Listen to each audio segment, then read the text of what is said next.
Ahí está Colombia, Venezuela, Honduras, República Dominicana, El Salvador, Cuba. Colombia, dije sí, Nicaragua, Estados Unidos, Nicaragua, El Salvador, Puerto Rico, Costa Rica, Cuba, República Dominicana, Costa Rica, ya lo dijo, Venezuela, arriba que no afloje, República Argentina. Ese aplauso para recibir al resto del mundo, Asia, África, América, Oceanía, Europa, que se conectan ahora. ¿Cómo están? Dios te bendiga, Dios te guarde. Gracias por esas banderas maravillosas de nuestros países, de las cuales estamos orgullosos. Dios te bendiga, Dios te guarde. Buenos días, buenas tardes, buenas noches. Ahora saludo a la gente que está del otro lado de un dispositivo viendo este servicio. Estamos en vivo en días tan especiales aquí en los Estados Unidos de América como en el resto del mundo. Antes de meterme de lleno en lo que quiero transmitir, quiero decir que dentro de 2 semanas, un día miércoles, si no me equivoco, es el 25 de este mes, vamos a tener un ADN, pero no va a ser aquí en River, sino que va a ser a través del streaming, para que todo el mundo, es el primer ADN que se transmite. ADN le llamamos a una reunión de liderazgo. Siempre las tuvimos internas para los que sirven, para nuestros voluntarios, para nuestros líderes, para los empleados de planta, pero sentíamos fuertemente de parte de Dios que hay muchas congregaciones, iglesias, pastores, amigos, líderes, que necesitan saber de alguna forma los secretos, no tan secretos de River, cómo trabajamos, cuáles son nuestros tótems, nuestros axiomas, nuestros proverbios, los fundamentos institucionales que nos han traído hasta acá. Así que los vamos a compartir. Voy a darte el horario. Presumo que va a ser en California no más de 4 de la tarde. De igual modo queda grabado, así que el que está trabajando o estudiando lo puede ver más tarde, porque va a quedar colgado en la red como pasa con nuestros mensajes, pero va a ser 3 o 4 de la tarde para que por la diferencia horaria no salga muy tarde en el resto de América Latina, en Europa, en Asia, de manera que va a ser un día de ADN de 1 hora y media o 2, para que puedan ver en sus hogares, en sus casas, y creo que va a ser más que nunca un liderazgo explícito de cosas que no se pueden decir un domingo. Digo no se pueden decir no porque estén prohibidas, sino porque hay gente que no le interesa mucho el funcionamiento interno, cómo valoramos el carácter, qué criterio tenemos para los que trabajan con nosotros, qué hace que alguien sea voluntario y qué no, qué nos califica y qué no, qué es lo que nos ha traído hasta aquí, que son axiomas maravillosos, algunos los de siempre y otros nuevos que fuimos aprendiendo con el correr de los años, y que me parece que es lindo dejarlos en una cápsula de tiempo, dejarlos allí grabados para que el resto del mundo siempre pueda acudir, nutrirse. Va a ser una clase magistral de liderazgo abierto para todo. Pero no es que vamos a enseñar al mundo cómo liderar. Vamos a contar cómo lideramos nosotros, qué nos resultó, por qué minimizamos la congregación a partir de la pandemia, por qué no hay otras actividades durante la semana, porque hay una razón, por qué no tenemos departamentos de jóvenes, de niños, etcétera, etcétera. Explicarlos por qué, que no digo que es el modelo de la iglesia que debe ser imitado, pero es un modelo, así como hay otras congregaciones con otros modelos que están basados más en la adoración, otros en la enseñanza, otros en la educación de los niños. Nosotros tenemos un objetivo claro que vamos a compartir en este ADN dentro de 2 semanas. Sé que falta mucho, pero quería anunciarlo con anticipación para que, ya sea en vivo o más tarde, en lugar de encender Netflix cuando lleguen a casa, o Prime, o Disney, o lo que sea que vean, la doctora Polo, que pongan la tarde, la noche de ADN, que va a ser maravillosa, y después podemos entretenernos un rato. Dicho esto, también quiero agradecer a todos los que hoy están aquí, a los que son fieles. Vivimos tiempos difíciles, hablaré de esto en un momento, porque muchos me decían: Dante, no te estás pronunciando con lo que está pasando en el país donde ahora estás, que es Estados Unidos de América. Y sí, nos vamos a pronunciar, porque obviamente siempre la iglesia tiene una postura respecto a todo. Postura, no necesariamente somos antagónicos o estamos a favor del gobierno de turno. No obstante, uno tiene que saber cuáles son las convicciones que nos sostiene, en qué creemos. En momentos hablaré de eso, pero quiero agradecer especialmente a todos los que hoy sí están presentes. Gracias por vuestra fidelidad. Gracias por estar ahí. Me contaban recién que hay congregaciones amigas que realmente tienen la cosa compleja en Downey, en el centro de Los Ángeles, en el downtown, puesto que ahí hay manifestaciones. Entonces, literalmente hay congregaciones y templos que no pueden abrir o tienen temor de hacerlo. Así que es un agradecimiento doble hoy que en el Día del Padre, en un día festivo en tantas partes del mundo y con días tan álgidos, hayan decidido darle la primicia al Señor. Decir, el domingo va a empezar como siempre ha empezado en mi vida. Te lo quiero agradecer. Independientemente del estatus migratorio de cada quien, porque yo sé, me consta, porque hay alguien que debe estar especulando, bueno, el que está ahí es porque no tiene problemas. No, confiamos en el Señor siempre, en momentos de pandemia, en momentos de epidemia, en momentos de redadas migratorias, en momentos de guerra, en momentos de paz. Dios sigue estando en el trono y eso es lo que nos bendice siempre, ¿sí? Muy bien. ¿Estamos listos, sí o no? Muy bien. Y este mensaje va dirigido especial y puntualmente a aquellos que durante estos días, estos últimos meses, o por qué no durante este año han tenido ganas de rendirse, de entregarse, de bajar los brazos. Es probable que haya gente aquí y en casa que ahora mismo se esté preguntando, ¿cómo me puede estar pasando esto a mí? O cómo puede estar pasando esto a mi familia, en cualquiera de los órdenes de las tragedias, los infortunios.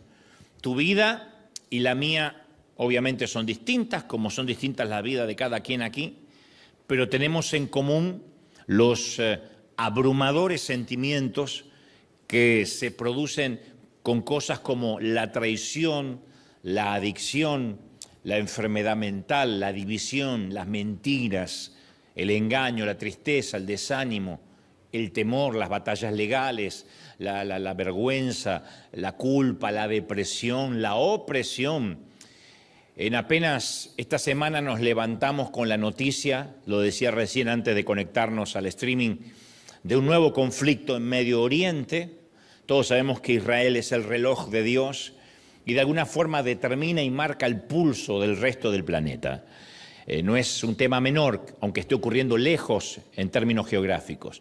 Pero nos levantamos con la noticia de que hay un nuevo conflicto en Medio Oriente ahora entre Irán e Israel, sumado a lo que localmente está ocurriendo con las redadas migratorias masivas en California, en otras partes también de la Unión Americana, la ofensiva del gobierno local o de turno contra los indocumentados, que independientemente de las leyes que no vamos a debatir aquí porque no nos corresponde, sorprende el discurso de odio, sorprende la crispación que hay en la atmósfera, que obviamente el discurso de odio o lo que se hace con un recelo, con un sesgo violento, desencadenan también protestas violentas en todo el país.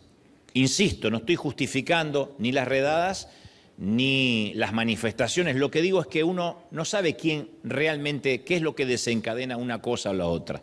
Lo cierto es que se vive una crispación y una violencia absoluta en todo el mundo. En nuestros países desde México hasta Tierra del Fuego, en la región, la situación no está mucho mejor. Se vive en cada nación, me consta, he estado en todos los países, se vive una crispación social, un enfado, un espasmo, una violencia como no ha habido durante muchos años.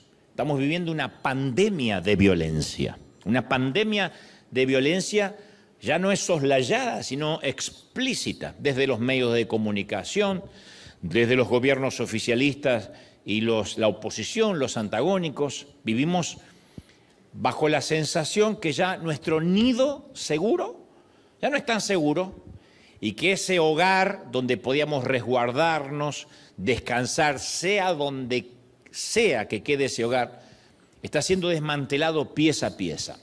Y como dije, durante la pandemia, cuando promediaba el inicio del 2020, en ocasiones Dios permite que nuestro nido se estropee, Dios lo permite, para enseñarnos a volar. Yo estoy convencido de que Dios y el enemigo no es un Barça Real Madrid donde a veces gana uno y a veces gana el otro.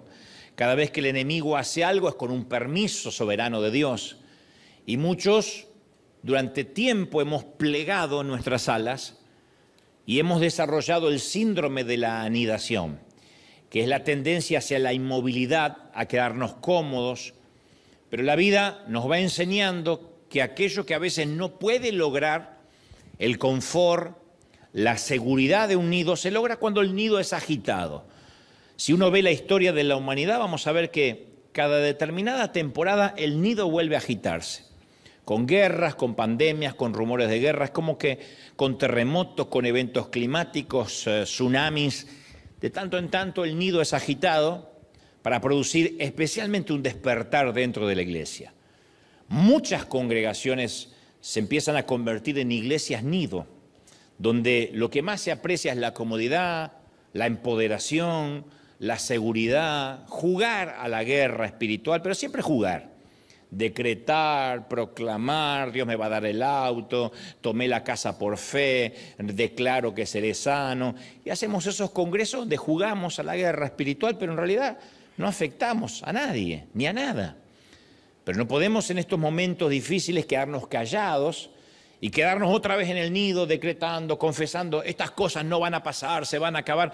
Estas cosas tienen que suceder. Voy a decirte lo que no quieres escuchar, pero estas cosas tienen que suceder. Estaría haciendo una falacia a la palabra si dijera estas cosas se fueron de control, se ve que Dios se distrajo esta semana, o estaría mirando el Mundial de Clubes y por eso se perdió lo que está pasando. No, el apóstol Pablo dijo, toda la creación gime con dolores de parto. Es necesario que les pregunte aquí a las mujeres que han parido si es doloroso el parir, si realmente es necesario que les pregunte. Los varones no tenemos idea, creemos que es como un resfrío, pero las mujeres saben. Pudo haber dicho Pablo, la creación gime como un hombre con migraña. La creación gime como un dolor de muela. Él dijo como dolores de parto. Por una redención que todavía no llegó. Por una salvación total que aún no llegó. Ahora, nosotros siempre hablamos de que queremos dar a luz esa redención. Pero cuando empiezan los dolores de parto, queremos retrasar el nacimiento. O queremos que Dios ponga una epidural. Decimos, no quiero el dolor. Job 29, 18, el profeta añade, yo pensaba que iba a morirme en mi nido. Job lo dice, yo pensaba que iba a morirme con los míos, rodeado de mis seres queridos. Pero Dios dijo, no, yo no te bendije para que mueras en el nido. Te voy a llevar a una altura a la que no todas las aves pueden volar. Yo te voy a remover el sitio cómodo, Job, para que llegues a una altura que nunca soñaste. Entonces la batalla espiritual y sin cuartel que se está librando, mis amigos, mis queridos, es real. No es un juego, no es declaraciones proféticas, no es declaro tal palabra, es una batalla real. Y lamento decirte que lo que estamos viviendo en todo el planeta es apenas una pequeña parte de un ataque que se avecina mucho mayor. Las cosas no van a mejorar. Quizás esto termine, esta temporada que vivimos especialmente en los Estados Unidos pase, porque va a pasar, porque cualquier primer mandatario con dos dedos de frente se va a dar cuenta de la pérdida económica, de lo que significa a veces dejarse llevar hormonalmente por una decisión. Así que las cosas van a pasar, pero vendrán otras. Y no quiero que alguna vez me digan, Dante, no me dijiste que se iba a poner peor. Se va a poner peor y yo sé que no vas a decir amén. Y el campo de batalla no está solo en los cielos, en los lugares celestes. También se está librando una fuerte batalla en nuestras mentes. Hay una fuerte batalla en nuestras mentes con el avance acelerado de la tecnología, con la afluencia de noticias que tenemos en nuestro celular. Ya no hace falta ni estar frente a un televisor ni comprar el periódico. Con que uno empiece a buscar redadas, el algoritmo dice a hay que hablarle de todo eso. Y te van a aparecer de todo, de todo. Se han decretado nuevas órdenes en el ámbito espiritual para pervertir, para corromper. Pervertir significa desviar del uso natural.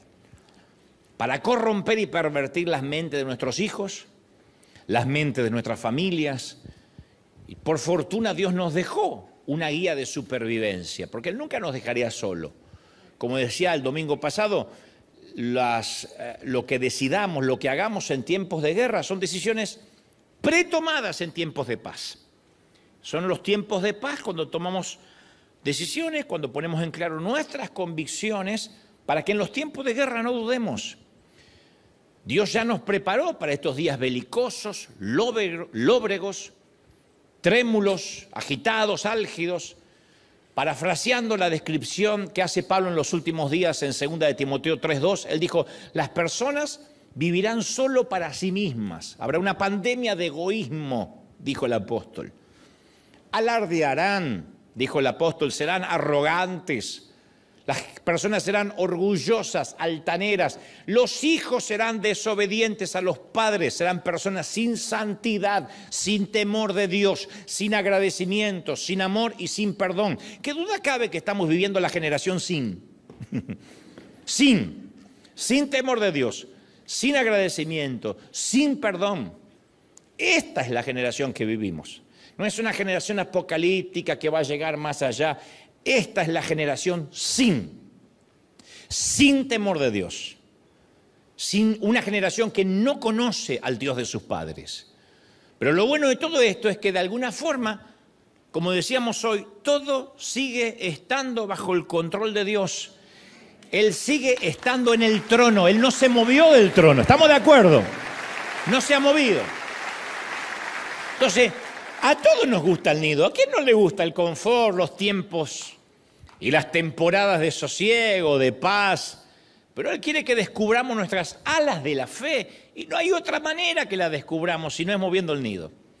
Él quiere que experimentemos el gozo de volar en una altura de fe, en una altura espiritual que antes no vivíamos o que no llegamos a vivir hasta este momento. Antes de la pandemia del 2020, muchos estábamos cómodos, muchos. Yo era uno de ellos, cómodo, haciendo iglesia, jugando a la iglesia. Cuando digo jugando no lo digo en términos peyorativos, digo, hagamos un congreso de tanto en tanto, fijémonos las necesidades de la congregación, qué están pidiendo. Y hay unas hermanas que piden reunión de damas, hagamos una reunión, total tenemos el edificio.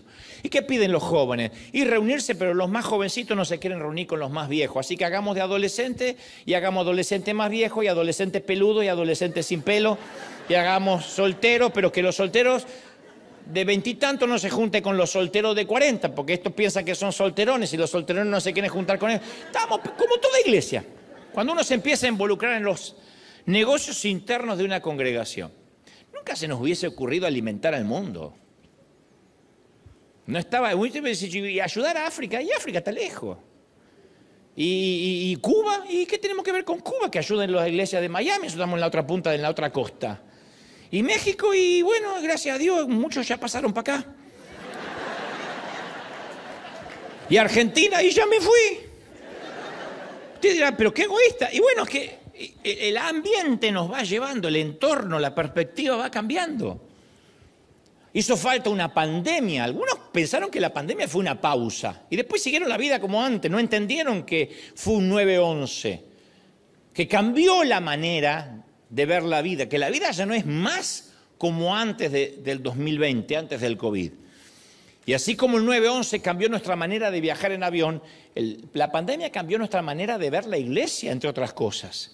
Las empresas cambiaron, las compañías entendieron de que ya no hacían falta oficinas necesariamente para todo, escritorios necesariamente para todos. Hay edificios que son fantasmas vacíos en Manhattan, porque todo el mundo descubrió que desde la casa podía ser más efectivo, el mundo cambió.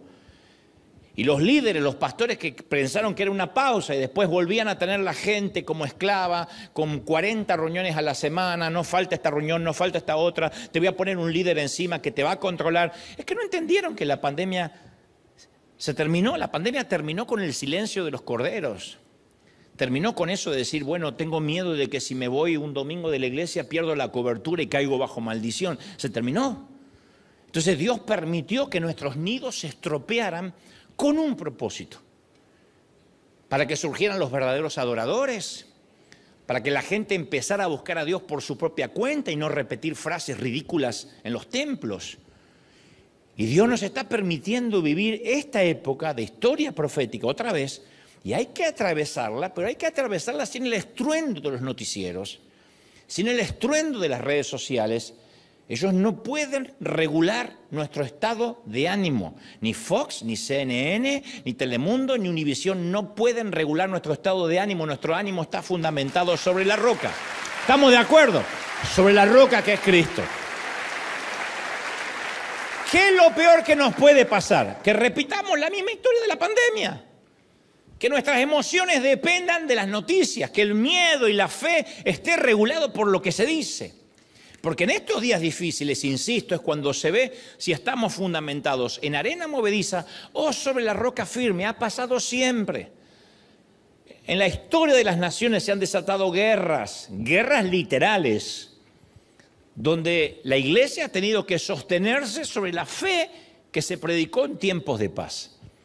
Hace unos días un periodista me preguntaba qué tiempos yo creía que estábamos viviendo a nivel global, ¿no? ¿Qué diagnóstico hacía de lo que nos pasaba? Yo no tengo el complejo mesiánico de decir yo tengo la verdad, pero le dije algo que leí que me pareció interesante. Le dije, yo estoy convencido que ya hemos cruzado como humanidad el Rubicón. En la antigua Roma el Rubicón era un pequeño canal ubicado en el norte de Italia, que marcaba la frontera de la propia Roma. Que un general cruzara esa frontera con su ejército significaba un acto de hostilidad, de hecho una guerra civil. De ahí se acuñó la frase militar cruzar el Rubicón, que es una frase que significa tomar una decisión irreversible, un punto de no retorno, un punto decisivo. El Rubicón es un pequeño río, un canal, que si se lo cruzaba en los tiempos de Roma era guerra. Se originó este evento histórico en donde Julio César cruzó el Rubicón con sus tropas, dando inicio a una guerra civil contra un tal Pompeyo en la antigua Roma. Y el mundo ya ha cruzado esa línea de no retorno. Pareciera como que evolucionó el mundo. Si uno mira, hace una mirada no finita, sino rápida, uno dice, pero no, hemos evolucionado como sociedad. No evolucionamos, involucionamos. Escuchamos mucho acerca de la cultura de la cancelación, que antes no existía. La cultura de la cancelación es un fenómeno social donde cualquier individuo puede ser excluido, se le hace un boicot por acciones, por opiniones consideradas ofensivas a cierto colectivo e inaceptables para la comunidad. Y uno dice, bueno, evolucionamos porque ahora ya no se puede discriminar abiertamente. Pero en el fondo, lo que esconde esa cultura de la cancelación es un cambio de valores, donde a lo bueno se le llama malo y a lo malo se le llama bueno. Y mucho antes que la cultura de la cancelación engullera al mundo, se metió dentro de las paredes de la iglesia. La congregación, las iglesias sucumbimos ante un silencio peligroso. Decíamos, no hablemos de pecado de manera tan directa y ofensiva porque la gente se puede lastimar. Hablemos de errores. Pero nadie se va al infierno por errores, se va al infierno por pecado. Pero decíamos, no mencionemos el pecado, tampoco hablemos mucho de arrepentimiento, porque eso a la gente psicológicamente no le hace bien. Tampoco conviene mencionar ciertos temas sensibles que están en la Biblia y son condenados. Pero como hay tanta diversidad sexual, a ver si nos dan de baja en YouTube o nos cancelan en las redes sociales. Entonces la cultura de la cancelación se metió en la iglesia mucho antes que en el mundo, mucho antes que en Hollywood. Entonces es más cómodo ignorar el declive moral y predicar desde la seguridad de nuestro nido religioso. Y es algo que Dios no va a tolerar. Y decretamos, confesamos. Recorran los streaming cualquier día domingo, van a ver que en cualquier congregación se decreta, se confiesa, se proclama avivamiento, positivismo. Todos compiten por ser los coaching motivacional. Pero Mateo 24:5 nos advierte que oiréis de guerras, van a escuchar de rumores de guerra. Si no hay guerra, son rumores. Y dice, mirad que no os turbéis, dijo el Señor. No se preocupen, Él ya habló de esto. Habló de guerras. Porque una cosa son redadas en el caso de Estados Unidos, otra cosa que te exploten bombas porque te las tira Rusia o China o quien sea. Y dice el Señor, es necesario que esto acontezca, pero aún no es el fin. Lo cual significa que esto no va a pasar después del fin, va a pasar antes del fin. Y se levantará nación contra nación y reino contra reino. Y habrá pestes, hambre y terremotos en diferentes lugares. Pero todo esto es el principio de dolores. Claro, uno lee esto y dice, wow, esto mejor que no lo digo el domingo, porque el domingo que viene no viene nadie. Porque es un mal reporte. Sin duda es un mal reporte. Pero después el Señor añade, y entonces será predicado este evangelio del reino en todo el mundo, porque la gente lo va a necesitar. El evangelio será predicado. El único momento y durante meses que las iglesias se repletaron de personas fue después del atentado del 9/11. La gente volvió corriendo, inclusive a las sinagogas, a las mezquitas, a las basílicas católicas. La necesidad, cuando el nido se mueve, cuando vemos lo indefenso que somos por una guerra, por una pandemia, por un ataque, entonces sí se produce un reporte maravilloso. Hay que volver a Dios. Ojalá Dios no tuviera que tratarnos como hijos del rigor y entendiéramos, pero solemos buscar la comodidad del nido. Ergo, yo no quiero sonar como alguien que insensible, poco empático, que no entiende las necesidades de cada persona. Yo entiendo, y entiendo el miedo también. Yo conozco personas que se han gastado hasta el último centavo de optimismo en su lucha contra el cáncer. Porque las demás batallas son colectivas y uno encuentra personas que están viviendo lo que nosotros. El cáncer es una batalla casi solitaria, donde uno con otros extraños tiene que someterse a quimio, diálisis en el caso de problemas en los riñones. Y conozco gente que ha sufrido quimioterapia agresiva y defendieron su caso ante Dios con guerreros de oración que se pusieron en la brecha, se aferraron a la esperanza, confesaron ser sanos, pero también sé que cuando acudieron a una revisión, en lugar de reducirse, el tumor había hecho metástasis. Mucha gente fue sana y otros no. Y quizás sepas muy bien cómo fue ese viaje de vuelta a casa. Cuando te dicen sus riñones están más complicados, hay mucha proteína en la sangre. Tal vez sepas cómo se sintió esa cena, esa misma noche alrededor de la mesa. Yo no soy un timorato y sé que todos vivimos tiempos difíciles. Las calamidades, los infortunios nos golpean a traición, seamos cristianos o no. Y el gran secreto no es construir una iglesia que se esconde detrás de un mensaje que dice, rechaza lo malo y se irá, proclama que se irá, porque después cuando no se va, cuando la enfermedad se queda, cuando nos rematan la casa, cuando viene un divorcio, empezamos a pensar que algo estamos haciendo mal. Como digo siempre, el famoso algo habrás hecho. Lo cual a lo que nos pasa se le agrega la helada dosis de culpa. ¿Qué estoy haciendo mal para que Dios me castigue? No podemos construir una iglesia detrás del positivismo, sino que hay que predicar más que nunca que tenemos que estar edificados en los sólidos cimientos de la palabra de Dios.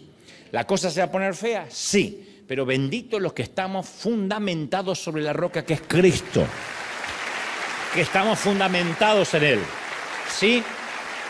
Entonces, como cuando las crisis llegan a nuestra vida como si fuera una flota de excavadoras lista para demoler nuestras vidas, en lugar de aferrarnos al nido, a lo que tenemos, el nido puede tipificar nuestra cuenta bancaria, nuestra casita, los papeles que estamos tramitando, no sé, la seguridad que creemos que nos va a permitir ser feliz. En lugar de aferrarnos al nido, tenemos que aprovechar a decir, Señor, si esto se mueve, es porque quieres que huele alto. Por eso no podemos obviar que en las manos del gran médico, el dolor y las crisis siempre tienen un propósito, siempre. Como un bisturí en las manos de un cirujano que sabemos que no nos va a lastimar. Cuando Dios tiene un bisturí, es como un médico, es porque su propósito no es hacernos daño, sino ayudarnos a elevar nuestra fe. Y si estamos dispuestos a aprender, Dios nos moldea como si fuéramos blandos trozos de barro. Señor, úsame. Voy a confiar en ti, voy a ser prudente como ocurrió en la pandemia, pero yo voy a confiar en ti. Ahora, si nos resistimos, Dios nos dice, bueno, te voy a dejar. No, nos tuerce como si fuéramos láminas de metal. Y si somos demasiado cabezones, nos cincela y nos esculpe como bloques duros de mármol. pero en todos los casos Él va a trabajar con nosotros. Nos ama demasiado para perdernos. Nos ama demasiado para olvidarnos. Entonces, al gran médico nunca se le acaban los tratamientos para nuestro carácter, nunca. Cuando creemos que logramos el sueño americano y nuestro Dios es el crédito y nuestro Dios es el dólar, Él nos recuerda cuán indefensos somos. Cuando en nuestros países decimos, por fin un gobierno de derecha, estaba harto de la izquierda, Dios demuestra cuán indefensos son. Cuando dicen, por fin un gobierno de izquierda, estamos hartos de la derecha, Dios demuestra cuán indefensos son. Porque la solución al mundo no lo tiene ni Milei, ni Trump, ni Bukele. La sigue teniendo el rey que está en el trono. ¿Sí o no? Para que confiemos en el verdadero Dios. Entonces nos enseña Dios la paciencia. ¿Cómo? Haciéndonos esperar por lo que queremos. Nos enseña la sabiduría, permitiéndonos fracasar, porque no hay nada que enseñe más que el propio error. Los errores de los demás no nos dan sabiduría. Nos dan tema para chusmear, pero no nos dan sabiduría. Nos enseña la humildad, bajo el estricto e infalible tratamiento de la terapia de espinas. Cuando la madre águila espera a sus crías, yo sé que la mayoría ha oído esta historia, prepara un gran nido en lo alto del borde del acantilado, lo construye con ramas gigantes y espinas afiladas. Luego lo llena de capas y capas de suaves plumas. Cuando el aguilucho ya tiene condiciones de valerse por sí mismo, la madre saca el nido de las plumas, saca del nido las plumas, saca el colchoncito confortable, de modo que solo quedan las espinas que incomodan a la criatura. Entonces el aguilucho ya no tiene confort y las espinas lo obligan a volar. Las águilas nunca apañan la dependencia. Escuchen, mamás. Tal vez hay que ponerle espinas en el colchón al nene. Pero las águilas no mantienen a hijos ociosos. O vuelan o vuelan. Entonces le quitan las plumas y cuando se ve que se pincha sale y pobrecito, como apenas sabe volar, se empieza a golpear. La agarra con el pico, lo vuelve a poner, a intentarlo de vuelta. O vuelas o vuelas. Acá es una muerte segura, allá es una muerte probable. Entonces hay que elegir entre la muerte segura del nido o la muerte probable de intentar volar. Obviamente todos vuelan, todos corren el riesgo.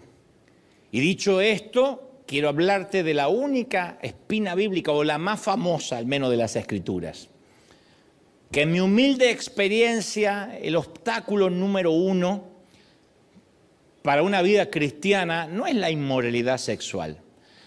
No estoy desacreditándola, digo, no es el obstáculo número 1, ni la avaricia desmedida. Obviamente estos dos siempre se llevan toda la publicidad, suelen ser los más escandalosos, los más sensacionalistas, porque nos enteramos de predicadores implicados en pecados sexuales y eso despierta nuestro morbo de saber qué más y con quién y cómo y dónde. O vemos informes periodísticos sacando a luz que otro predicador tiene una flota de autos deportivos, jet privado, casas de varios millones de dólares. Eso siempre llama la atención. No obstante, yo sostengo que el verdadero enemigo a menudo pasa inadvertido y rara vez se informa en un noticiero.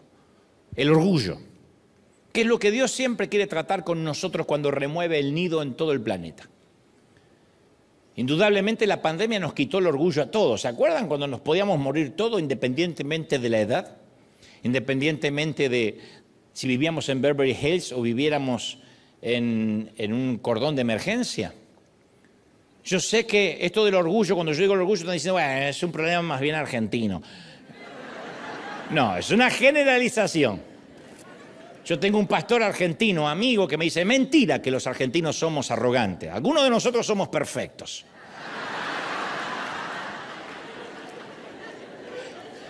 Pero esta enfermedad del orgullo termina convirtiéndose en una condición que desfigura nuestro carácter. No nos damos cuenta. Aquellos que tienen su mundo interior en desorden se confunden mucho acerca de su propia identidad. Y hay gente que no puede separar el papel que realiza de la persona que es en realidad. Y ojo que el orgullo no es patrimonio de los ricos, ¿eh? He visto mucha gente pobre, muy orgullosa, y gente con mucho dinero muy sencilla. Pero hay gente que no logra hacer la dicotomía de quién muestra públicamente y de quién es en la intimidad. A mí me ha tocado en los últimos años por el programa de televisión que tengo entrevistar a famosos que algunos son patéticos porque se creyeron su propio personaje. No hay peor cosa que ver a un famoso que se cree famoso. Porque está aquel que trabaja y, bueno, la fama es inherente a lo que hace. Pero hay otros que trabajan de famoso. Que llega y me dice, hola, gente, ¿cómo te ves? Qué bueno. ¿Pero viste mis músculos? Me puse nalgas. Tipos. Oh, un tipo que te dice, me puse nalgas, ¿qué le vas a decir?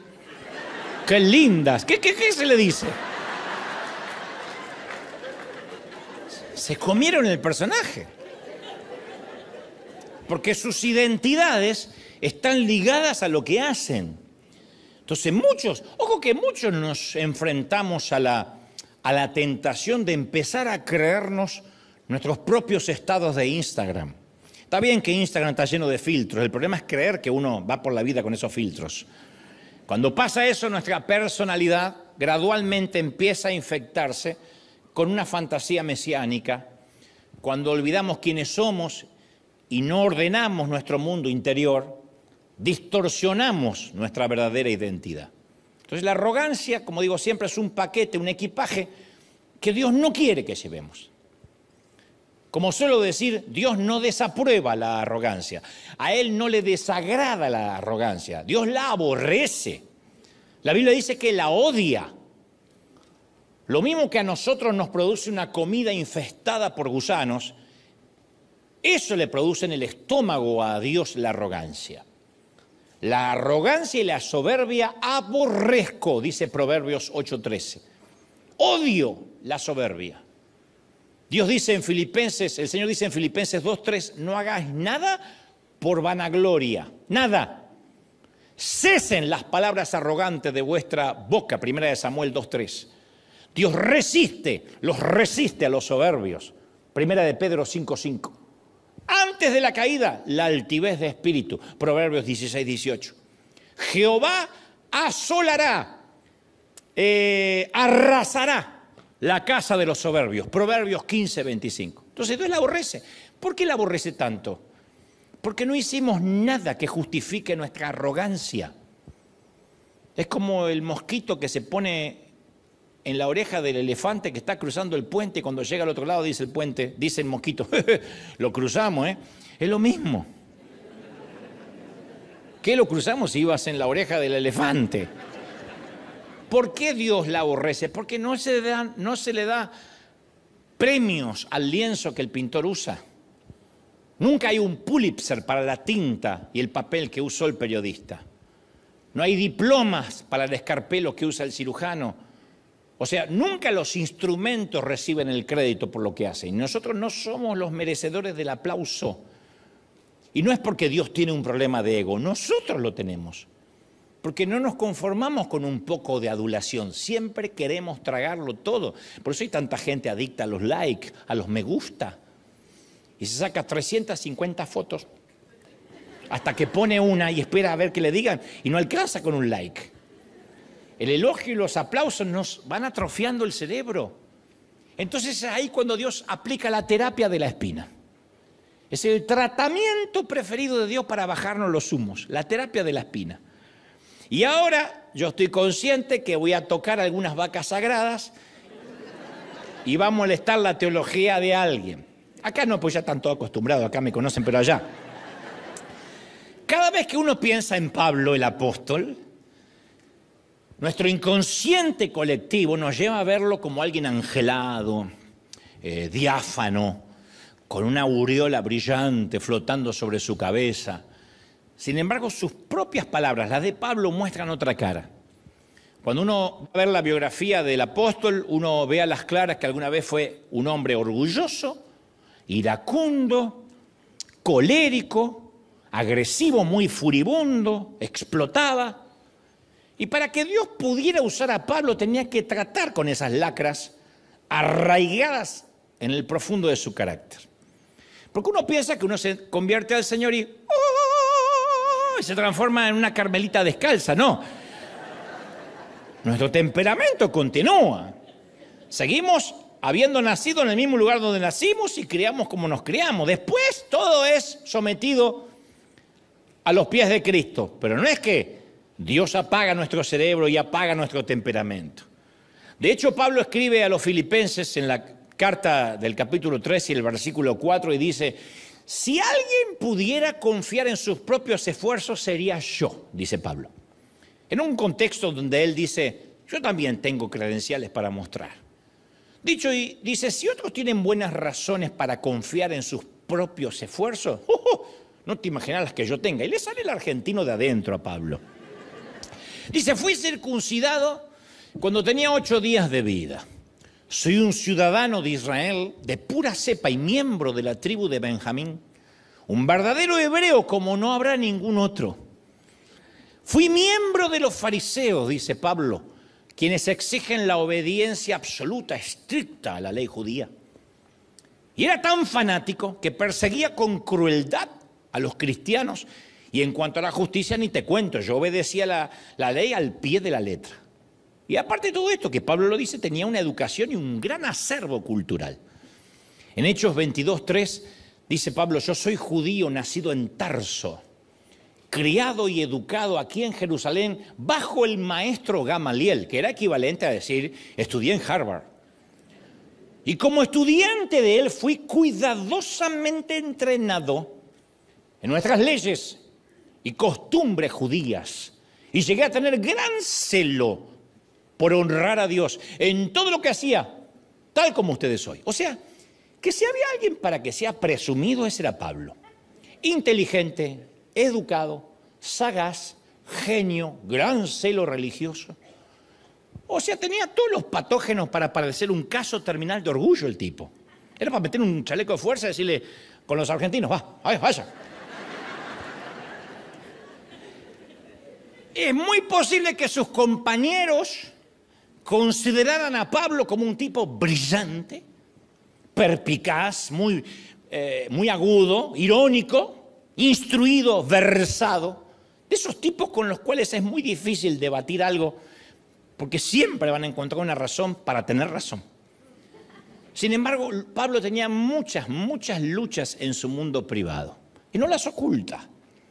En la segunda carta a los Corintios 12, Pablo menciona que tuvo una experiencia espiritual tan intensa y tan excepcional que ni siquiera se le permite describirla en detalle, ¿no? Dice él en un momento: no hay palabras en el diccionario, en la letra, en el griego ni en el latín que pueda graficar, articular lo que viví.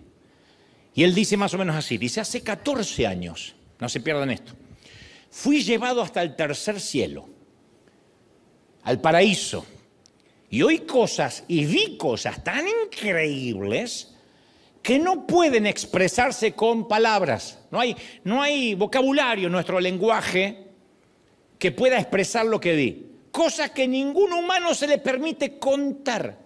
Entonces, el hombre no está seguro si fue arrebatado corporalmente, si tuvo una especie de viaje extracorpóreo al reino espiritual. Lo que sabe es que fue invitado a conocer el cielo. Fue invitado a conocer el trono de Dios. No sé si vinieron unos ángeles y dijeron: vamos para arriba. ¿A dónde? Más arriba. Y lo subieron. ¿Sabe qué es lo que me llama la atención? Es que por lo que sabemos es la primera vez que lo cuenta después de 14 años de la experiencia. ¿Te imaginas a un apóstol moderno que viaja al cielo ahora? No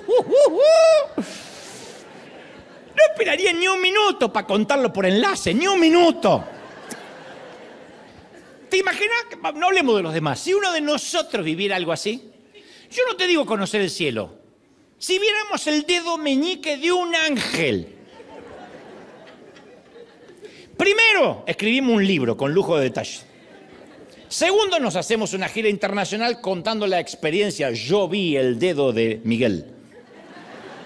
No de Luis Miguel, de Miguel. Tercero, le vendemos los derechos a Netflix. ¡Ya!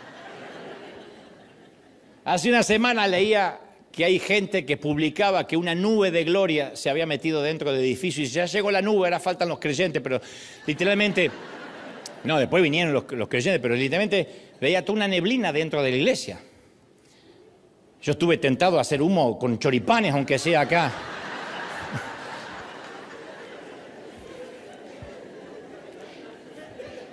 Pero Pablo nunca intentó comercializar la experiencia.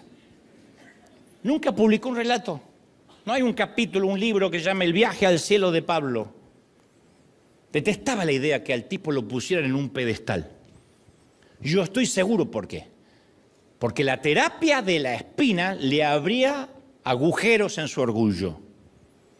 Justo luego que él menciona su viaje al paraíso, ese encuentro cercano del tercer tipo, del cuarto tipo, Pablo nos cuenta sobre el método que Dios utilizó para evitar que se pavoneara como un fanfarrón petulante y ostentoso. Entonces, en lugar de jactarse de su viaje estelar, optó por jactarse de su debilidad, provocada por Dios mismo, que lo llevó a los cielos, pero ahora le baja los humos. Pablo dice, para impedir que yo me volviera orgulloso. Hay que tener valor para esto, porque yo digo, ¿quién es orgulloso acá? Nadie. Ay, no. Nadie. Pablo dice, para impedir que yo me volviera orgulloso, se me dio una espina en la carne, un mensajero de Satanás. Mirá que hay que reconocer que uno tiene pegado un mensajero de Satanás. Porque nos gusta decir, yo tengo el Espíritu Santo, los ángeles me cubren, pero decir un mensajero de Satanás, que decir, viajo con mi suegra a todas partes, una cosa así. ¿No? Perdón por, no quiero ofender a Satanás. Pero bueno. No.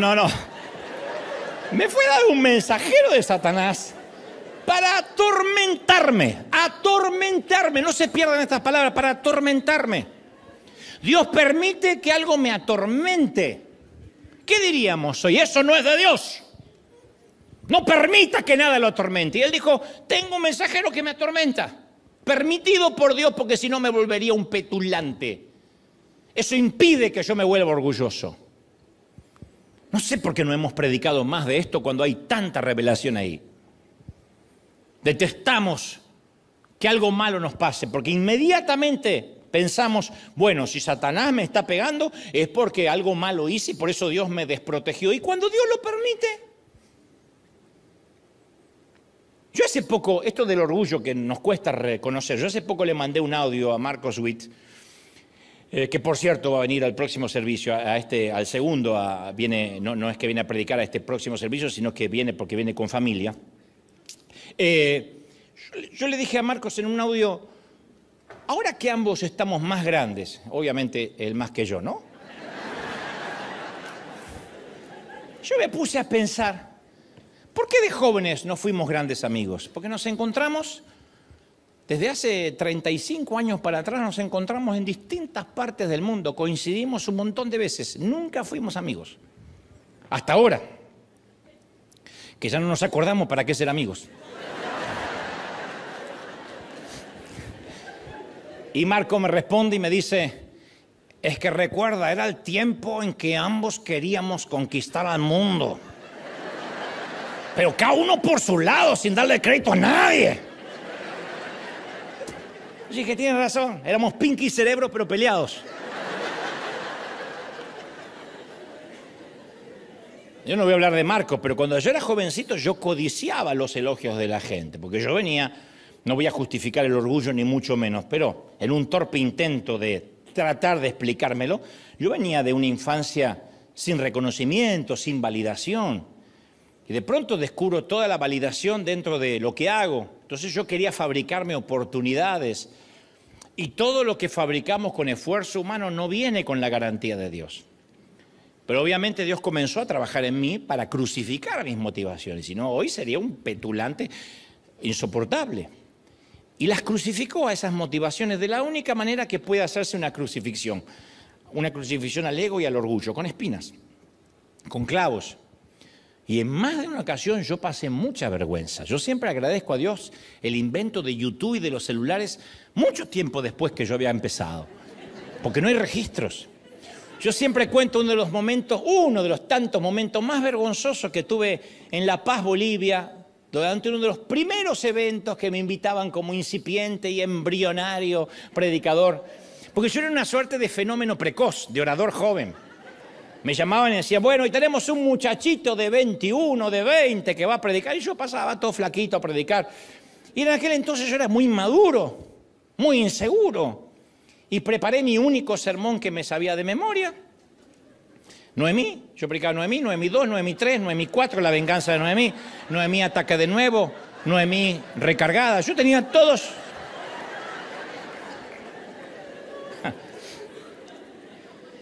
Noemí, destino final. Yo les iba poniendo subtítulos para el mismo mensaje. Y en medio del mensaje, me acuerdo, hago así, cosa que uno tiene que evitar siempre, pero me golpeo la boca contra el micrófono y veo que un diente mío de acá sale dispara, pero veo una cosa blanca que...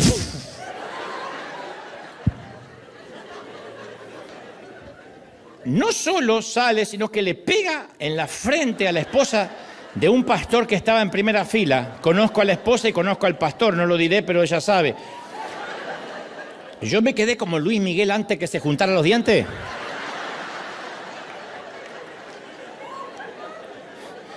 Y como no todos lo habían visto, decidí disimular el infortunio pegándome así el micrófono a los Julio Iglesias. ¡Oye! Pues tanto correr por la vida sin freno. Pero se puso peor, porque me salía un chiflido extraño que no podía controlar. Y decía, nunca deseé tanto que se produjera el arrebatamiento como en ese instante. Bueno, la cosa es que mi ego y mi dignidad esa noche se fueron a Argentina y yo me quedé solo predicando en Bolivia. Y por si fuera poco, la víctima en cuestión, que tenía una marca del diente en la frente, al terminar el servicio me devolvió el diente envuelto en un pañuelo y dijo, creo que es tuyo. ¡Qué feo! Yo no la miré a la cara, le dije, gracias, con el mismo chiflido que había predicado. Me lo metí en el bolsillo y luego oré que jamás volviera a ver ni a esta mujer, que Dios la dejara amnésica, junto a toda la congregación, y lo que es mejor, que Bolivia se olvide de que ese día existió. Me hizo acordar de aquella historia del joven predicador que subió al altar o al escenario con su ego inflado y los nervios le hicieron que se equivocara muchísimo y bajó muy humillado, y entonces el gran predicador Spurgeon le dijo, muchacho, si hubieses subido como bajaste, habrías bajado como subiste.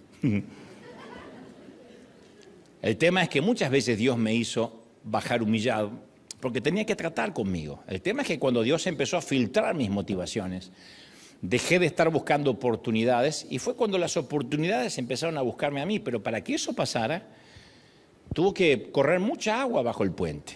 Ahora, ¿qué es esa espina de la cual habla Pablo? ¿Por qué Dios usaría este método para golpear el orgullo de Pablo? ¿Por qué un dolor tan devastador, tan implacable? A priori nadie interpreta que la espina de Pablo era una espina literal, no era una astilla, era una metáfora, una alegoría. Y son muchas las teorías de lo que bien pudo haber sido y muchas son creíbles. Yo nada más puedo mencionar algunas, pero algunos suponen o sugieren que la espina se refiere a la gama de sufrimientos que Pablo describió, que terminaron siendo una espina. Había soportado pruebas, palizas, encarcelamientos, noches en vela, abandonos, traiciones. Posiblemente él tenía esa seguidilla de cosas donde uno dice, pero todo lo que hago se me complica. Algunos comentaristas han pensado que no, que quizás Pablo luchaba con ciertas tentaciones sexuales, porque la vida célibe no suele ser fácil. Entonces posiblemente luchaba con alguna tentación sexual que no aparece de manera explícita. Algunos dicen, no, era el gran Pablo. Sí, pero era un hombre. Tal vez la espina fuera un impedimento físico, una desfiguración, una enfermedad crónica, migrañas severas, fiebres palúdicas, incluso un impedimento para hablar. Capaz que era un impedimento en la vista, muchos más coinciden con esto. En Gálatas 4:15 Pablo dice, estoy seguro de que ustedes, de haber sido posible, se hubiesen arrancado sus propios ojos para dármelos. Toda la pauta de que tal vez no veía bien, y al final de esa carta comenta, fíjense en con qué letras grandes estoy escribiendo estas palabras. ¿Será que tuvo que depender de secretarios, de escribas, para que le leyeran, le escribieran lo que apenas podía ver? Si Pablo hubiese tenido glaucoma o cataratas, eso explicaría mucho de sus problemas. Pero sin importar cuál era su espina, tenemos que imaginarnos a un Pablo distinto a como lo retrata la religión. Yo lo veo como un hombre encorvado, con los ojos clavados en el suelo la mayoría de las veces, aquejado por una dolencia física. Así me lo imagino y así lo retrataría si produjera una película sobre Pablo. Me lo imagino dictando las palabras de sus cartas y tal vez necesitaba hacer una pausa de tanto en tanto porque recuperaba fuerzas para poder seguir hablando. Porque no son las palabras de un teólogo empoderado que especula sobre el mundo exterior desde su silla mullida de su oficina cómoda. Sus palabras estaban forjadas sobre el yunque del dolor. Fueron escritas con tintas de sangre. Pablo nunca supo lo que era vivir en un nido cómodo, en el sueño americano, por ejemplo. ¿Y nosotros? ¿Con qué espina crónica estamos luchando? ¿Con qué dolor? ¿Estamos agobiados por un problema físico, mental, emocional? ¿Cuál es nuestra terapia de espinas que venimos orando y orando y orando? Y parece que Dios contesta a todos, menos esa espina. Lo cual grafica de que no es que Dios tiene algo contra nosotros, porque en otras cosas sí somos bendecidos, pero hay algo que le hemos suplicado al Señor que lo quite. ¿Cuántas veces hemos rogado y negociado? Señor, si me lo quitas yo voy a poder y te prometo, y si tú me das yo te doy. ¿Por qué tengo que convivir con esta debilidad? ¿Qué debilidad? ¿Con cuál debilidad estás luchando? Que vuelves y vuelves y vuelves. Pablo le suplica al Señor que le quite la espina. No una vez, no 2 veces, 3 veces. Ustedes dirán, bueno, pero 3 veces comparado con lo que yo oré es poco. Pero la palabra traducida supliqué implica mucho más que una petición. Pablo rogó, impulsó, instó, clamó por ayuda. No es el tipo de oración, Señor, que consiga un estacionamiento en el mall. Haz que mi suegra no venga esta Navidad. No es esas oraciones superfluas. La oración de Pablo es esa que nos hace caer sobre el rostro, gemir de agonía, sudar sangre, porque tu hijita o tu hijito está adentro siendo intervenido. Por ejemplo, estás afuera y el médico no te dice nada, ni siquiera si la operación está saliendo bien. Y cualquier cara de preocupación que ves en los enfermeros cree que se trata de la vida de tu hijo. De eso hablo. Y a pesar de las desgarradoras súplicas de Pablo, el Señor nunca libró a Pablo de su dolor. ¿Por qué no? Porque había un propósito con esa espina. Y Dios no le dijo, no. No, de hecho le reveló el propósito detrás de la espina de la carne. Le dijo por qué. Le dijo por qué. Te estoy evitando, Pablo, que te pavonees como una celebridad. Ya tengo muchos dando vuelta por ahí. La fuerza gravitacional del ego siempre es implacable. Solo que los evangélicos, los cristianos, lo encubrimos con esa delgada capa de vocabulario espiritual. Desarrollamos nuestro propio culto a las celebridades.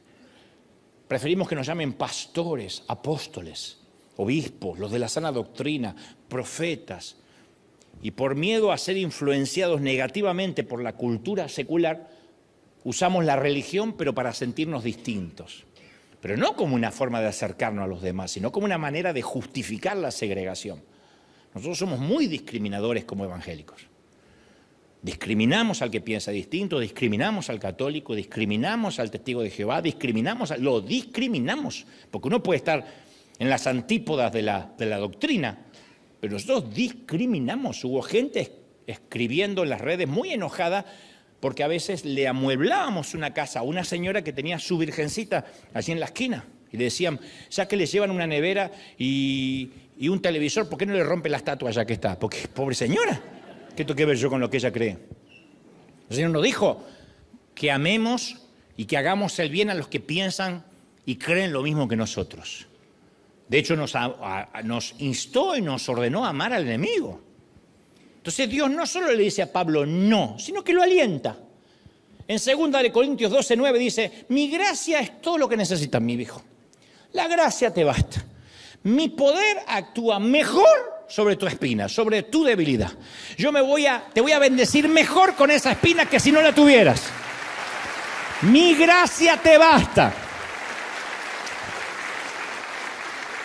Y viendo los acontecimientos actuales, yo no tengo motivos para pensar que Dios dejó de utilizar la terapia de espina para tratar con la enfermedad del orgullo. El orgullo de los gringos, el orgullo de los hispanos, el orgullo de los mexicanos, de los argentinos, de los colombianos, de los salvadoreños. Todos en un momento nos pavoneamos.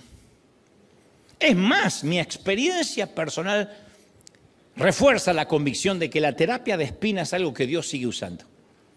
Las espinas que Dios permite en nuestra vida nos dan una lección de humildad, porque uno no se la puede creer nunca. Si uno se conoce bien, uno no puede creer lo que vende. La gente que cree lo que vende es porque no se conoce bien, hace mucho que no se mira al espejo. Sobre todo los que se creen o nos creemos muy inteligentes, muy talentosos, profundamente espirituales. ¡Oh! Materia prima para hacer orgullo. Las espinas nos recuerdan que somos profundamente humanos. Martín Lutero comentó esta paradoja y dijo, ¿quién alguna vez oyó hablar del poder débil? O lo más absurdo, que un poder aumente en la debilidad. Es una contradicción eso de poder en la debilidad. Eso no lo vamos a leer nunca en la revista Fortuna.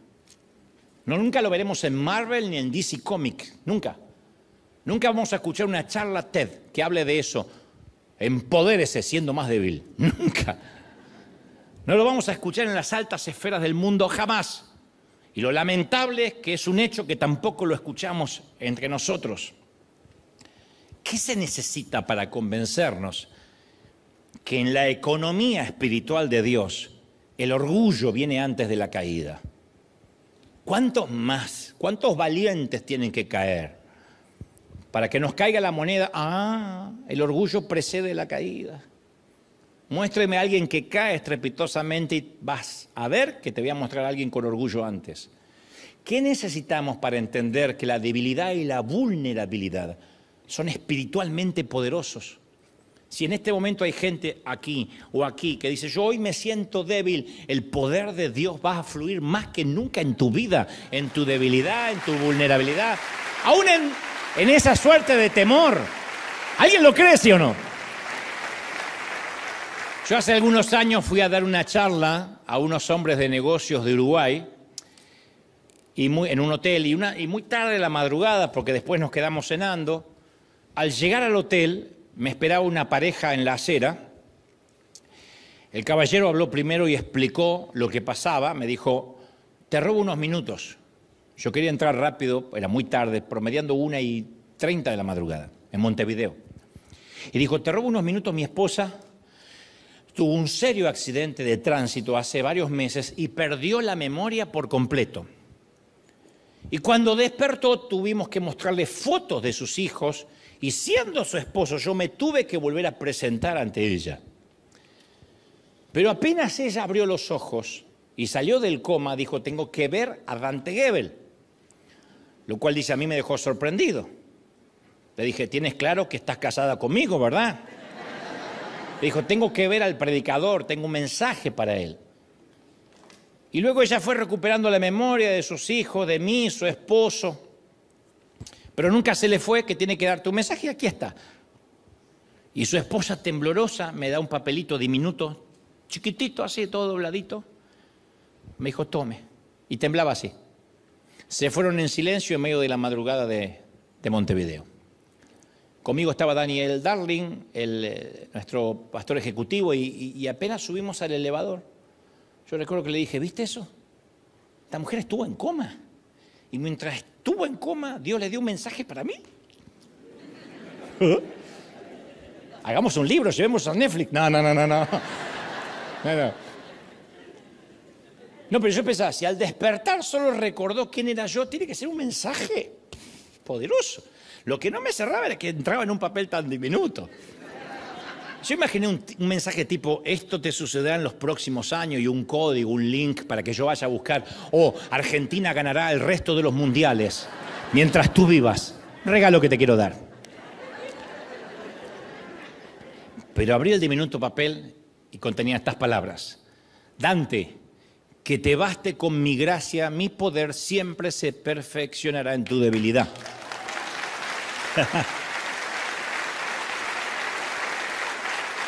Yo no aplaudí. Yo dije, ¿de verdad estuvo en coma y esperó hasta la madrugada en la puerta del hotel para darme esto?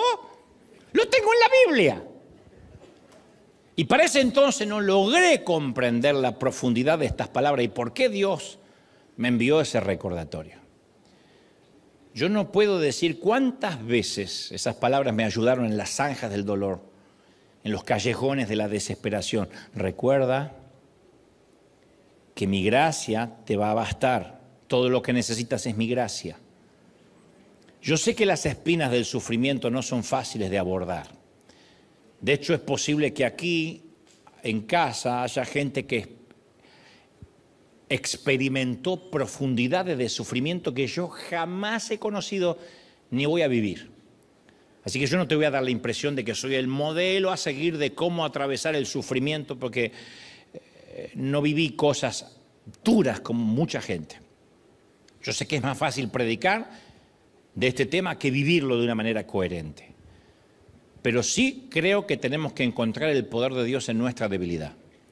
Tenemos que llegar a decir, en este momento lo único que necesito es la gracia de Dios. Yo confieso que he luchado y que todavía lucho con muchísimas espinas, las cuales no te voy a contar porque no te importe, son mías, con muchas debilidades, conscientes y muchas inconscientes que Dios me va a ir revelando de a poco. Tengo dificultades, soy débil, soy vulnerable, sufro todos los ataques de cualquier mortal y es por eso que aprecio la gracia como nadie. Es por eso que no me atrevo a juzgar a nadie, a condenar a nadie. No hay pecado que me asuste y que diga, wow, eso está por encima de lo que yo tolero. Yo sé que la gracia es abundante para cualquier tipo de pecado. Y cuando Pablo aceptó lo que Dios estaba haciendo, dijo, es por eso que yo me deleito en mis debilidades, me alegro por mis debilidades. ¿Quién se alegra por las debilidades? Pablo. Me alegro por los insultos, por las privaciones, me dijo por las persecuciones, por las dificultades que sufro por Cristo. Porque cuando soy débil, Dios me dijo que entonces soy fuerte. Entonces los insultos no ofendieron a Pablo. Las dificultades no lo desanimaron. Las persecuciones no lo destrozaron. A Pablo no lo perseguía el ICE, no lo perseguía migraciones para deportarlo a su país. Él habría agradecido por algo tan trivial como eso. ¿Eso es lo peor? ¿Que me deporten a mi país? ¿Eso es lo peor? No, a Pablo lo perseguían para decapitarlo. No para que pierda papeles o para que pierda su estatus, para decapitarlo. Eso es una persecución. Y cuando Pablo estaba en su punto más débil, Dios estaba en él en su punto más fuerte. E insisto, aunque pareciera una frase resignada, es una frase que implica mucha fe, la dijimos aquí hace semanas, por algo. Aunque el nuevo presidente en cualquiera de los países sea peor que el antiguo presidente, con todo yo confiaré en el Señor. Con todo. La confianza no tiene que ver con el gobierno. Aunque mañana me levante con la noticia que apareció una nueva pandemia que podría otra vez volver a matarme, con todo yo confiaré en el Señor. Aunque mañana sigan promoviendo leyes de odio y me discriminen por alguna condición en particular, con todo yo confiaré en el Señor mi Dios. Aunque me deporten y tenga que regresar de donde salí, con todo yo confiaré en mi Señor. Que pase lo que tenga que pasar, que yo en todo voy a confiar en mi Señor. Esa es la clase de declaración que Dios está pidiendo ahora. Ahora, puedo oír porque para eso es el Espíritu Santo, para dar un discernimiento y poder oír. Yo puedo oír lo que algunos están diciendo. Claro, no te pones del lado de los hermanos latinoamericanos, seguramente porque tú tienes papeles, no te importa. No, yo lo que digo es que no importa, yo me puedo morir. Yo estoy viajando a Argentina todas las semanas, por ahí no me dejan entrar, qué sé yo. No es lo que quiero, pero con todo, yo me regocijaré en el Señor, porque entiendo que nada va a pasar sin que Dios lo permita. Hago mi mejor esfuerzo, pero yo he entendido que si voy a rendir un examen y lo rindo bien, y sin embargo me dicen no sirve, atrás, eso es Dios, pues yo hice lo mejor. Pero también puedo rendirlo mal, y si Dios quiere, dice, adelante, pasó. He vivido eso cientos de veces. Cuando uno entiende realmente lo que es la soberanía de Dios, esto no significa, bueno, entonces no hago nada, total Dios se ocupa. No, uno hace su mejor esfuerzo, toma las medidas preventivas, todo lo que tiene que tomar, pero después, en el fondo, tiene que confiar en Dios. Si no, ¿en qué creemos? Es un chiste esto, es un mal chiste. ¿En qué creemos si cuando las cosas se ponen feas, como el Señor dijo que se van a poner y van a empeorar, inmediatamente dudamos de la cobertura de Dios? O Dios nos trajo y nos sostiene, o Dios no nos trajo y no nos sostiene. Y si Dios no nos trajo, es una falacia permanecer donde Dios no nos trajo. Y si Dios nos trajo, no hay nada, no hay nadie que te pueda mover. Es Dios que nos sostiene. Uno tiene que caer en la moneda de eso. Es Dios quien nos sostiene, el Dios que nos trae. Entonces puede que ahora estemos sintiendo una terapia de espinas de parte del Padre. Y la espina que parece que ahora nos está lastimando, en realidad nos está sanando. Puede parecer que está haciéndonos daño, pero no es así, no es un corte, es una poda. La poda siempre trae nuevos brotes. Agradecemos a Dios por la pandemia. Sé que esto va a herir susceptibilidades, pero hubiésemos muerto como una iglesia más. Nunca hubiésemos mirado hacia afuera. No hubiésemos nunca enviado en 5 años 47 millones de dólares a la gente necesitada. ¿Sabré qué habríamos hecho? Ya habríamos comprado otro edificio, tendríamos un lugar para campamentos, seguro. Porque ahí íbamos. Tendríamos un super edificio de escuela dominical tipo Disneyland y todos los padres felices porque se sacan los críos 2 horas. Tendríamos un lugar para encerrar suegras. Mire, hay recursos. Pero Dios nos sacudió el nido y dijo, necesito que alguien se ponga en la brecha, que alguien piense en los necesitados, en mis pequeñitos. Por eso hoy nuestros misioneros están ahora en África empezando un nuevo proyecto y nos damos cuenta que hay miles de proyectos para empezar. Entonces a veces el dolor es lo único que nos pone de rodillas. Qué feo que sea así, pero yo soy parte de esos, donde la espina es lo que nos pone de rodillas. Y un buen tratamiento de espina nos baja los humos, nos ubica los patitos desalineados de la fila. Y cuando la espina duele mucho, he aprendido que lo mejor es dejar de luchar, rendirnos. Digámosles al Señor, Señor, yo llegué al final de mis recursos, de mis ideas, de mis fuerzas, de mi energía, hasta acá llegué. Lo único que podemos decir, tu gracia me basta, tu perdón me basta.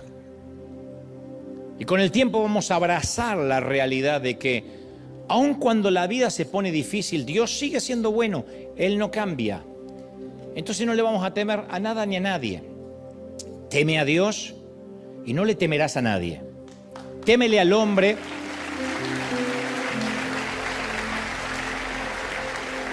No tengas temor de Dios y le temerás a todo lo demás. El acto más subversivo que ahora podemos realizar como iglesia, el movimiento más político que ahora podemos aportar, no es organizar una protesta, ni enunciarse en las redes sociales, porque parece que los valientes hablan en las redes sociales. Di algo en las redes sociales, como si eso fuera a cambiar algo, como si algún gobierno se preocupara por las redes sociales. El mandamiento más subversivo que podemos hacer ahora, obedecer, es: en esto conocerán que sois mis discípulos, que os améis unos a los otros. Si el gobierno no ayuda a los pobres, la iglesia va a seguir ofreciendo alimentos y ayuda. Y esto para todos los países, ¿eh? Si el gobierno oprime, la iglesia debe sostener a los oprimidos. Si el gobierno exige venganza, la iglesia debe dispensar gracia y no culpa. Si el gobierno se divide en grietas, la iglesia debe manifestar unidad. Si el gobierno destruye a sus enemigos, la iglesia debe amar a los enemigos. Tenemos que ser una colonia del cielo en un imperio hostil. Estamos en un punto sin retorno. Ya hemos cruzado el Rubicón, gente. Pero eso no es lo peor. Lo peor es repetir la historia de la pandemia, que nuestra fe o nuestro miedo sea manipulada por Fox, por CNN, Telemundo, lo que sea, o Univisión. En estos momentos, cuando la gente va a ver de qué estamos hechos y sobre qué estamos fundamentados, y va para mi Argentina, y va para México, y va para Colombia, y va para El Salvador, y va para cualquier país, va para Venezuela, los queridos venezolanos que resisten, van para los cubanos.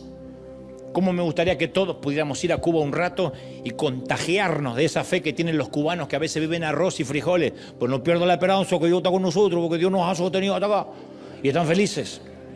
Gloria a Dios por la terapia de espinas, por removernos el nido, porque nos da la oportunidad única de volar alto. Y cuando uno ve que las filas, hablo de los Estados Unidos de América, las filas hispanas aflojan, la gente deja de venir por un Super Bowl, porque hoy es el Día de las Madres y se van a comer carnitas, porque hoy me tocó el cumpleaños, porque hoy es mi aniversario de bodas, y el hilo más delgado siempre es la iglesia, uno ya empieza a oler, se viene una removida de nido. Porque la pandemia nos hizo desesperar a todos por congregarnos, por volvernos a ver. Y después Dios tiene que volver a removernos el nido, porque somos adictos a la comodidad, adictos a que lo tengo a Dios como el genio de la lámpara y si lo necesito, ahí está, tengo 911 y Dios en la agenda. Si lo necesito, lo llamo. Por eso es tiempo de agradecer por las espinas, agradecer porque estamos perteneciendo al mundo en caos, lo cual no nos deja exentos, y esto nos va a hacer alcanzar alas de la fe. Escuadrón, llegó el tiempo en que volamos o volamos.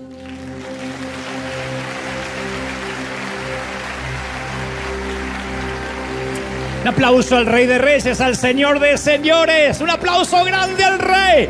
El Rey está en la casa hoy. Bendito eres. Alguien tiene que celebrar más que eso. Bendito eres. No va. Dale un aplauso grande y dile: Señor, has hablado hoy con tu pueblo, con tu iglesia, con tus hijos. Bendito eres. Uy, impresionante.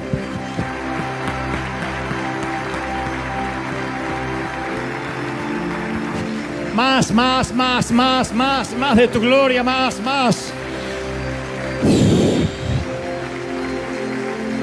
Llevándolo a eso. Te exaltamos, Dios. Pueden sentirlo, el Rey está en la casa. Si pueden levantar conmigo las manos al cielo, los que están por primera vez aquí o en casa y están recibiendo a Cristo en su corazón, solo digan: Señor, entra en mi vida, perdona mis pecados, tu gracia me basta. Y quiero orar, que todos oremos juntos. No sé cuál sea la espina. Puede que sea una situación, una enfermedad, una persona, un grupo de gente, un entorno, no lo sé. Pero ¿qué tal si dejamos de clamar porque Dios quite la espina y agradecemos? Porque quizá eso sea lo que nos conduce a Él. Levanta tus manos y dile: Señor, gracias. Porque esta temporada, que es la más dura o fue la más dura, me ha acercado más a ti. Gracias, Señor, porque puedo entender que tu poder se perfecciona en mi debilidad. Y ahora, hasta tanto Dios te dé tu propia palabra profética, te voy a prestar la mía. Haz de cuenta que te presto el diminuto papelito que me dieron en Uruguay, que dice: pon tu nombre, que mi gracia te baste. Es todo lo que te voy a dar, día tras día. Y cuando no puedas más, vas a recibir fuerzas para ese día. Y te vas a ir a dormir y a descansar, y como un celular, enchufarte a la pared, a recuperar fuerzas. Y al día siguiente vendrás por un nuevo maná fresco. Y otra vez, fuerza para un nuevo día. Un día a la vez cantamos hoy aquí. Es lo que necesito de ti. Dame la fuerza para vivir un día a la vez. Te exaltamos, Señor. Te glorificamos. Clamamos. Todos. Te exaltamos, Rey. Todos levanten sus manos, todos clamen. Los que puedan orar, los que puedan decir, Señor, yo creo que algo nuevo empieza en mí a partir de ahora. Dulce Espíritu. Todos orando, todos. Iglesia amada, yo he hablado, como digo cada fin de semana, torpemente a nuestra mente, a tu mente, que es donde yo puedo llegar. Pero sé que el Espíritu ha hablado a tu corazón. No hay palabras para reconfortarte. Son momentos difíciles, sí. Pero caramba, somos la generación que resistió una guerra bacteriológica. Siempre digo, y lo diré hasta el cansancio, hemos sobrevivido a una guerra superior a la Segunda Guerra Mundial y Primera, porque en ambas guerras solo estaba incluido una parte del mundo. Nunca una guerra involucró a todo el globo como la última pandemia. Una guerra que fue por nuestros hijos, por nuestros abuelos, por nuestros padres, que dejó entubados a nuestros seres queridos, que algunos los tuvimos que ver partir de jóvenes. Sobrevivimos. De verdad que nos van a asustar, nos van a amilanar, de verdad que nos van a hacer claudicar las leyes, las internas políticas. Nuestra salvación aquí en Estados Unidos no la tiene ni Trump ni tampoco Newsom. No la tienen los demócratas ni los republicanos, como en Argentina no la tienen ni los kirchneristas, ni los libertarios, ni los peronistas, ni los radicales que resisten. La solución siempre la ha tenido aquel que no se ha movido del trono. Y que diga cuando estas cosas, y nos recuerde cuando estas cosas sucedan, levantad los ojos al cielo y confiad, porque el Evangelio será predicado en todo el mundo. Habrá una necesidad, un hambre, correrán para escuchar palabra. Habrá hambre de pan en las casas que tengan pan.